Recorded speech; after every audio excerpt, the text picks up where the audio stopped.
Frank Turek, credible religious apologist, or complete laughingstock? You decide next.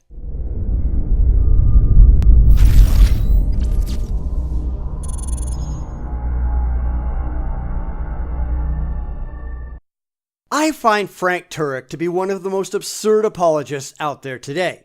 He's not only lacking any form of intellectual integrity, but he's openly engaging in the worst Christian apologetics and irrationality and pretending that he's a great man because of it. So I came across this clip of Frank from a Q&A session, and I think you'll see why I rarely bother with him. He just hasn't earned any respect from me whatsoever, and if I don't respect the man, why should I care what he says?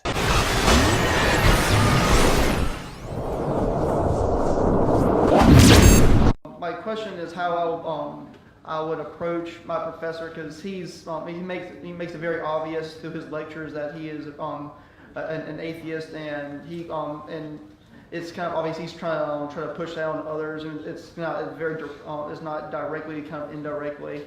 Now, of course, the student didn't say what the class was, nor did he bring up any specific examples of what the professor was doing, so it's kind of hard to judge exactly what's going on here. After all, I strongly caution people in authority from using any philosophical position, being it political, religious, or social, to push people into doing things where it just isn't called for. It's why I find liberal professors trying to insert their regressive beliefs into classrooms where their regressive beliefs are not part of the class curriculum. So I can't really say if what the atheist professor is doing is wrong without having more data. But let's see Turek's take on it. Okay, here's how to go about that, Philip. First of all, you never attack a superior force, a frontal attack, okay? A professor is very smart. He's been here a long time. He knows probably what you're going to say. He owns the microphone. He can shut it down at any point. So you don't want to make statements. You want to ask questions. Which is why regressive professors are so dangerous, because they hold your grades hostage and can and probably will fail you if you piss them off and don't agree to their beliefs. Like I said, this is a very, very bad thing for those in authority to engage in. And Greg Koukl has written a fabulous book called Tactics. Yeah, Greg Koukl of Stands Against Reason. We all know Greg.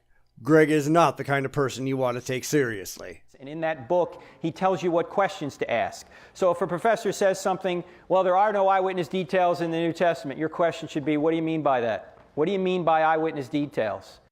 I'll be happy to tell you, there are no writers of any books in the New Testament that are demonstrable eyewitnesses to the claims made about Jesus. There just aren't. The Gospels are anonymous, and Paul didn't see a damn thing, not coming into the picture until Jesus was already dead. Is that a good enough answer for you, Frank? Second question, how did you come to that conclusion? Evidence.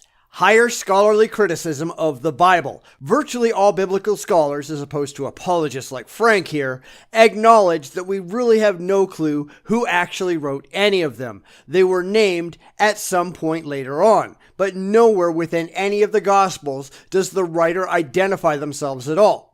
Further, none of the Gospels actually purport to be written by an eyewitness. They don't say, I was with Jesus when this happened. They're very much written in the third person, even when talking about those who supposedly wrote the book. There's no reason to take any claims of eyewitness testimony seriously. They certainly aren't written like a first-person account. In other words, what evidence do you have for your position? What evidence do you have for yours? Because that's something that Frank and other apologists never address. They have nothing to present to show that their side is right. They're always shifting the burden of proof as though their side is already a given and it's everyone else that is challenging their perfect truth. Sorry, it doesn't work that way. Because there's a difference between an assertion and an argument that actually gives evidence for that assertion. That's something you need to learn yourself, Frank, because Christian apologetics is all about asserting things, not at all about proving that they're true. So you're asking for evidence as to why you think there is no, or why he thinks there is no eyewitness details or are no eyewitness details in the text. That's fair, but if said professor responded as I did, What do you do then? Because what if he asks you why you think that there are eyewitness details? How are you going to respond? Faith? It makes me feel good? Because if you have nothing to offer on your own side, you have very little credibility questioning others. The third question you want to ask is, have you ever considered that Roman historian Colin Hemmer identified 84 of these details just in the second half of the book of Acts?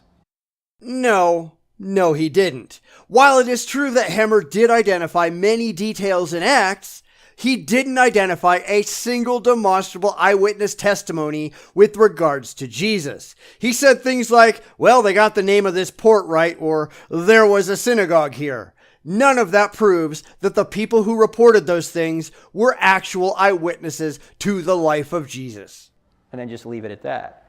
Now, if he tries to smoke you out by saying something like, oh, Philip, are you one of those Christians, those fundamentalists who believes that Christianity's true and the Bible's true and all that? Why don't you just stand up, Philip, and tell everybody why you think that? Do not take the bait. Because you'll just make a fool of yourself. Because you have nothing at all to present, and he'll just tear you a new one, rightfully, for basing your position on faith, not facts. So, no, don't take the bait. You're on weak enough ground as it is. You simply say, sir, I appreciate that, but you're the professor. I came here to learn from you, and I just wanted to hear what you believe and why you believe it. That's all. In other words, run for your life. Because that's really what's going on here, and your professor has every right to point out your irrationality if you stop the class to ask a question, yet are unwilling to stand up for your own position. This is a logically fallacious way to operate. So I want to learn from you. That's why I'm here. That's why I'm paying tuition here. What I believe is irrelevant. I'm just trying to see if you have evidence for your position. That's not what's going on here, sorry. You are opening up a dialogue, then expecting it to go only one way. You are inherently making claims, then refusing to back them up. This is not how intellectual discussion works. Thank you. All right, thank you.